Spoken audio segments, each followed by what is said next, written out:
Hello there, my name is Bernice and welcome to my channel. If this is your first time, thank you so much for joining.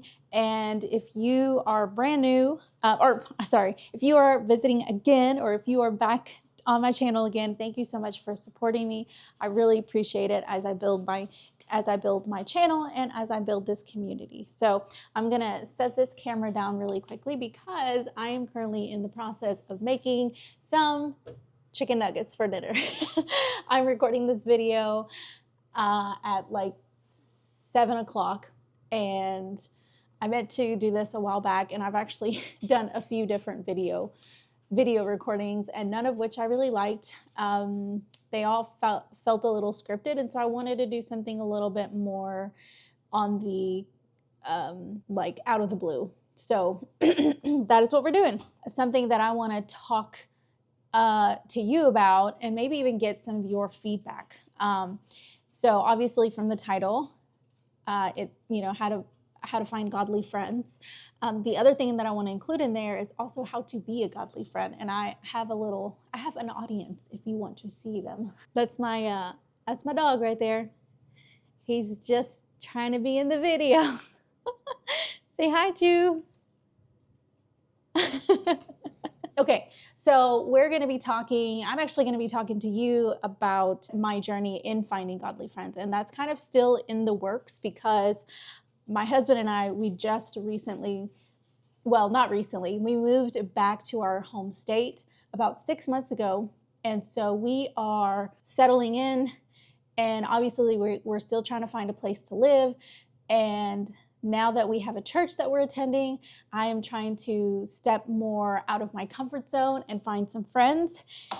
And with that comes a lot of discernment.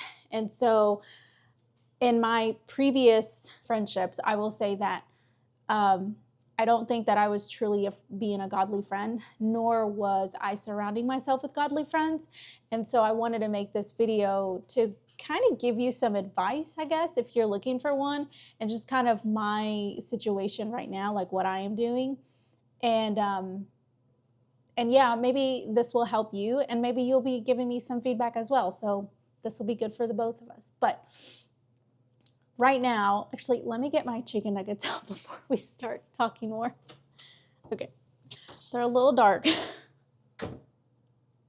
There we go. Okay, I'm gonna let those cool off for a little bit. I'm gonna set myself a timer so that way I can let them cool off. Okay, so it is gonna be just a little darker in here because obviously we are in the living room. So it is a little darker, but that's okay. So my husband and I, we are settling back in, and with that, we are starting to find some friends again. Now he has some friends that he's known for like since school. My story is a little bit different because, like I mentioned earlier, the friendships that I had before, they were not godly centered. And honestly, I feel like the majority of the friendships that I had, all but maybe less than a handful, they were, I guess you could say, fake. They just weren't fruitful, and they didn't lead to anything. If it gets a little loud, I'm sorry. My dogs are wanting to wrestle. So yeah, so that's fun. So you got to see my dogs in this video. You didn't get to see them in the last one, but you'll get, they're being really funny. Anyway, so right now we're settled in a new church, and the person that I was in high school and in college is not the person who I am today. And I've changed a lot. There's a lot of people that I hurt in high school, and there's also a lot of people that hurt me in high school. And same with college. They live far away, so we just don't really talk to each other anymore. So we just, oh goodness. Okay. I hope they'll be okay now. We chose different paths, and I wanted to draw closer to Christ. That was my big goal. That was something I always wanted. I just never knew how to pursue it. I know it sounds like an easy thing to do, but I truly believe that I really was never taught how to actually change my life once I accepted Christ. And I didn't get a mentor. If there's one thing that I recommend to any people in their teens or 20s is to get yourself a mentor. Get somebody that you really look up to. Ask them tough questions. Really sit down with them. Let them counsel you. Let them mentor you. Let them disciple you. Have some Bible studies with them. That's just a little side note. But I do wish that I would have had somebody, because nobody told me, like, once I was saved, what I needed to do to walk in that freedom of my salvation. And because of that, I compromised so much of my Christian values. I knew they were still important to me, but I compromised them because I didn't know. I just wanted to be accepted and approved and be part of the in crowd. So anyway, all that to say that now I want to find some godly friends, but I want to be very discerned. I want to be cautious of who I let in my circle. There's a few people that I'm already kind of talking to a little bit, where I feel like it's a little bit of like the dating phase, like, oh my gosh, I'm talking to them, so we'll see where it goes. But I mean, just like, relationship, like, you have to get to know each other first to know if you're going to like each other and if you would be compatible, not just in dating, but in friendships. Like, you got to know if you have a lot of common interest and if you have a lot of common beliefs, and then if you have a lot of the common goals. So I think that that's really important. But as I'm looking for friends right now, I am thinking back on the friends that I had. I'm thinking back on the people who really have inspired me to be better. In Oklahoma, when my husband and I moved out there in the fall of 2022, we we were not expecting to have a huge transformation. We thought we were going to go out there and minister, do the youth ministry. And that was a goal that I had, is I wanted to work with the youth. And so when we went out there, my thought was like, oh, we'll get to be, helping with these kids. We'll get to do fun things with them. We'll still get to be cool. But little did we know that God had other plans for us. And he really took us on a healing journey. And we were able to resolve a lot of childhood issues that we had. We were able to resolve a lot of like relationship issues that we had with people from our past. And we were able to also understand what it meant to have like a true relationship with Jesus, and to study God's word and how to study God's word. And all of those things just brought me friends that I didn't know that I would see as friends, because they were much older than me. But I also had younger ones that were my age. And then I had much younger ones who I got to mentor, which was the youth, of course. All of those things were working, and I was inhaling all of this, even though I didn't know at the time that I was inhaling all of this. It was all getting stored in the back of my brain. And so when we got here, as I started to get to know some people again, and as I'm trying to find friends, I am recalling, the examples that my friends in Oklahoma set for me. What were the things that really like were just different, that I wasn't used to.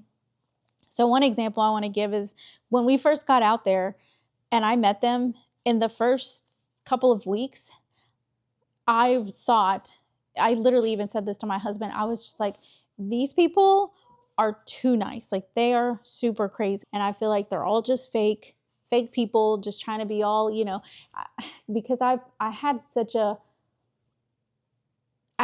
terrible experience with church, where I loved church, but the people in there, and I know that nobody is perfect. I know that people are flawed, and that's the reason we have a church. That's the reason we go to church, is so that we can remember that we need Jesus. But I will tell you, I had such a bad experience, because anytime I would go to church, people would be so nice to me. And then when I would go and see them at the store or out and about outside of church, it's like they would not even recall me. They would not even know my name. They would like just completely overlook me.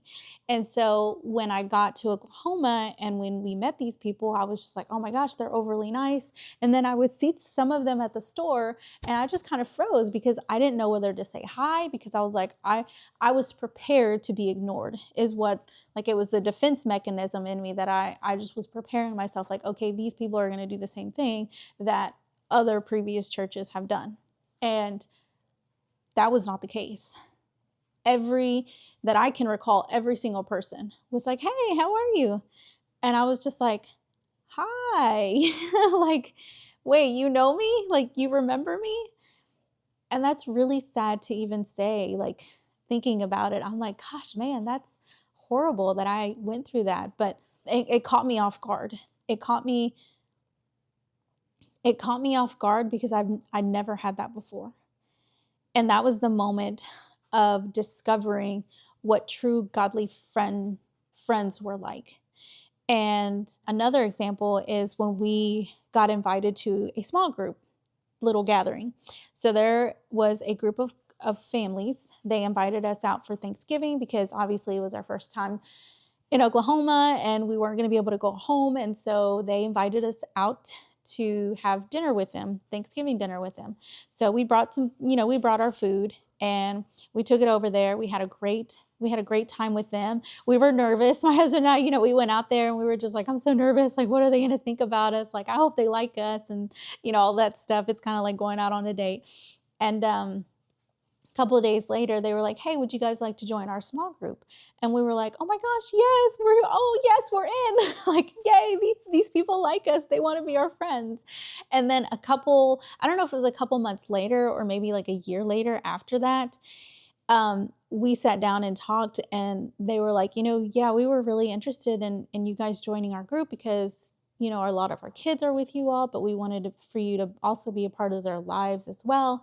And so we invited you guys over for Thanksgiving, and we also prayed over, if this was going to be, if this would be something good for, our small group and for you guys and for the youth as well. And I didn't even think about that. In my head, I was just like, oh, okay, like they're just, they're the first ones to kind of like just ask and, be nice. But they were truly like they were taking us into consideration. And not only that, but they were bringing it to God and asking God that if we were somebody that could be in their small group, that he would bless it, that he would confirm that. And it's so cool to see that he did. And I think that had my husband and I been in a different small group, I'm sure God still would have blessed it. But I don't think that we would have made the friendships that we did and the memories that we did. And I'm so thankful for that. And leaving our small group was probably one of the hardest things. The church, it was hard. The youth was definitely hard. That was a very hard day for us. Our small group was also just as hard. It was really tough. And I remember, when we left, I cried because I didn't want to come back home. I honestly, and still to this day, I wish we could have stayed. I did have a peace about it that we were going to be okay. And so now that we're here, I'm in the process of looking for friends, and I am trying to have that discernment that they had as well. So they taught me that when I am looking for friends, to not just pray for them, but to give it to God as well, and to let him confirm that friendship. I am taking into consideration everything that these ladies taught me. And I have so many other God stories. God definitely moved in my friendship circle. He finally brought me friends that I needed, not just wanted, but needed. And they were there for me in the very most vulnerable moments, tough times, the most painful moments, but they were also there when we were laughing so hard and when we started almost crying because we were laughing so hard. And then when we celebrated joyful moments, and they were just there for all of it. And I could speak to them in confidence, and I knew that if I just shared something with them, that they wouldn't share it with me, because it did take me a while to start sharing things.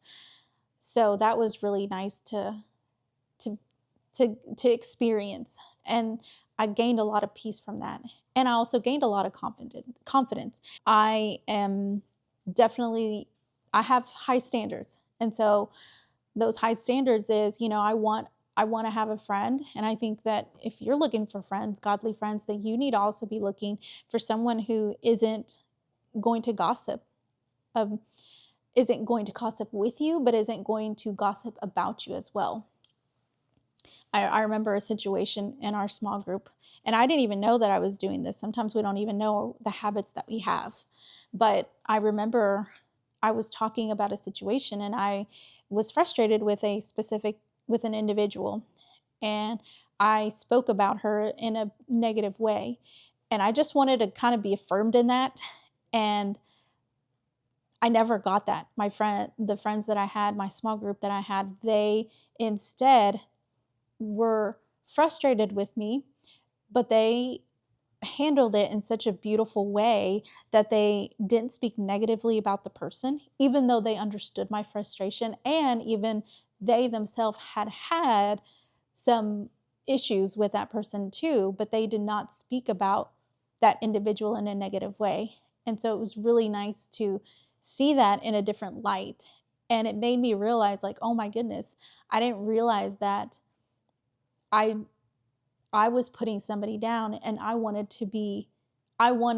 them to confirm or affirm my emotions by also speaking negatively about somebody.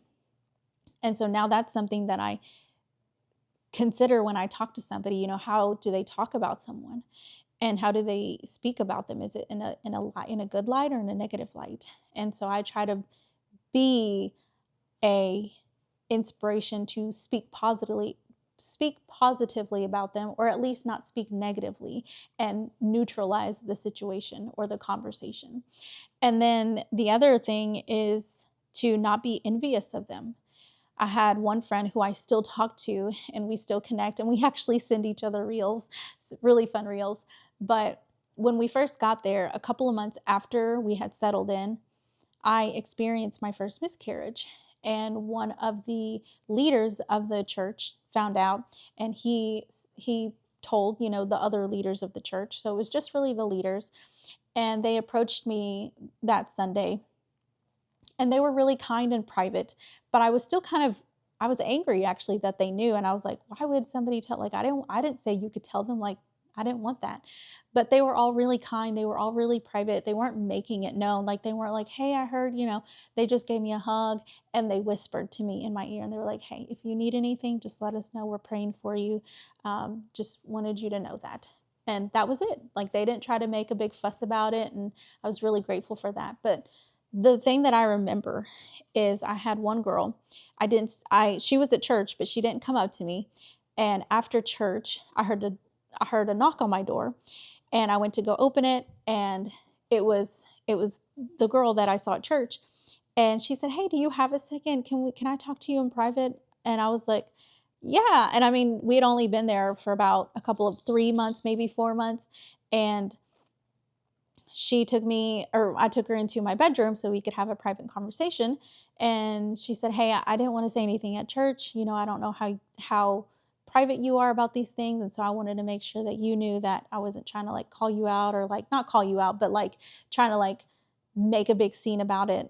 But she told me that she had also had a miscarriage, and that if I ever wanted to speak to somebody about it, that I would be right there, or that she would be there for me, and that she'd be happy to, talk to me about it, and if I had any questions or anything. But it was like a no pressure kind of thing. And even though she did it in private and did it after church, not at church, I was upset that somebody told her. In my mind, I was like, now the whole church knows. Now all of these people are gossiping about us and, like, our situation. And it was just going back all over again to what I mentioned previously with, like, you know, people at the church hurting people. And so I was like, great, here we go again. Now it's just going to be a really bad time here. But that was not the case. When we went back the next Sunday, nobody said anything. No one else said anything. And I didn't hear anybody else come up to me privately. Like, none of that happened. And so to me, I was like, well, maybe it was just the leaders. And then later on, I found out from one of the leaders himself that he told this girl my situation only because she had gone through it, and thought that she would be able to give me some wisdom and give me some comfort in that as well. And now that I see it today, I'm like, I'm so grateful that that happened, because that bonded us together. That situation bonded us. And then not only that, but as we started working together more, because she started helping out with the youth, we found out that we both love SpongeBob, and we both love to quote SpongeBob, and so did my husband. And so he was kind of chiming in as well. And he also found his guy friends, and he really connected with a lot of them there. And maybe it'd be cool to like him share his own side of the story. After we connected, over a very painful moment, we also connected over a joyful moment. And she too was also trying to get pregnant. And so when she did get pregnant, I was actually able to celebrate with her. And I truly celebrated with her because I was praying for her as well. And that's what I mean by, you don't want to find a friend who is jealous. You want to find that celebrates with you when you win, when God blesses you in certain areas, or blesses you by answering a prayer that maybe you've been praying for. Like, celebrate with them. Don't be jealous of their situation. Don't be jealous that they got something that you haven't gotten, or that they are in a place that you're not in. Instead, celebrate with that, because that gives us a heart of gratitude, and it allows us to love more, to be able to be closer to somebody and not have to feel like a friendship is a competition, because that's not what it is. And so that was also something that I learned. So, how we speak about people, not gossiping, not being jealous of them, and just being an example, just setting an example, having godly goals. Are they ambitious? Are they lazy? That's something I definitely look for. Are they wanting to dive into God's word deeper? Are they wanting to, be able to fellowship with other ladies or other couples and create like a small group that can connect and be able to be a part of each other's lives and do life together in Christ? And that's what I'm looking for. So, so I just wanted to share that, because if you have some advice, I would love to hear it. Or if maybe you got something out of this, then that makes me really happy. And if you're somebody who is in your 20s and you have that is amazing that you are already there. I know for me, one of my biggest goals is to be able to find a friend that can mentor me, can give me their wisdom, pour their wisdom into me, but that I can also pour wisdom into them. And then I want to find somebody younger than me. And when I say older or younger, I really mean somebody who is in a deeper walk with the Lord, or who has grown their walk with the Lord and is in a different stage than I am, or is in a different phase of life than I am. And even somebody who is a baby Christian, who may need some guidance, who may need some wisdom, and who may need a godly friend to help them, pick them up, to do life with them, and to show them that having a godly friend can look beautiful. It doesn't have to look like, let's just go party, let's just go do all the fun things, but not actually be there for each other for the painful moments.